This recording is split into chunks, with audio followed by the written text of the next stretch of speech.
his political career as a member of the Georgian Parliament from 1995 until 2000. In 2000, he became Vice President of the Parliamentary Assembly of the Council of Europe and Minister of Justice in Georgia. In this position, he initiated reforms of the corrupt criminal justice system. In October 2002, he founded the opposition party United National Movement and became its chairman.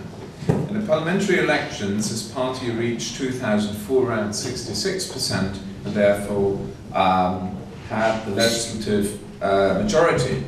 Mixheil Saakashvili became known as a pro-Western and pro-democratic politician, in particular in these years, and in January 2005 he was elected as President of Georgia. In January 2008 he was re-elected for a second legislative period. He's a laureate of the prize of Carl Montana Forum for Democracy and World Integration in Eastern Europe, as well as of the prize of the American Bar Association for Enforcement of Law and Order. In 2005 he had been recommended for the Nobel Prize for Peace by Hillary Clinton and John McCain.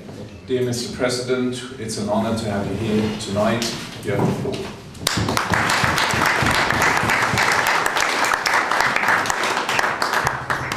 Thank you for taking Georgia from an almost failed state to a front-runner in transformation. But my question goes to this geopolitical game or geostrategic game that you referred to. So what is your advice to the West vis-à-vis Russia and vis-à-vis the nations in between? Can you sketch a grand strategy of how to deal with this Russia, which is obviously in difficulties, but it believes that it can play around and get out of the West what it wants to get out of the West? I mean, so how do we react to this, according to you?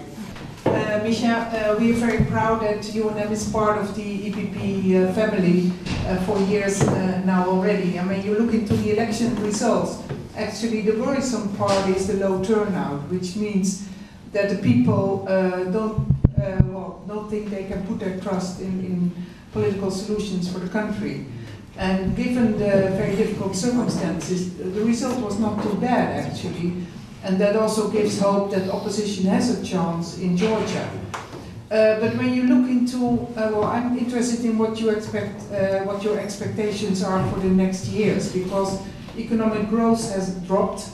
What do you expect of the investors' climate?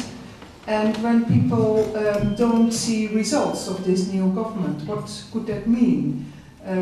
So I'm very interested to learn. You've obviously put Georgia on the map and moved it towards a liberal and open society in some ways. My question is something completely different. It's rather brutal. You mentioned Mr. Putin recently. My question is very brutal. Is the problem with Russia that we had and you have, is it Mr. Putin or is it Russia? Speaking about the future, the Misha generation, two questions to you, advice perhaps. A young boy 2 years ago, Edward Saakashvili, won a prize because he was the quickest typist on the iPad. In 2 decades, this gentleman, an adult now, will be able maybe to run for president according to the Constitution. Would you recommend him to do that?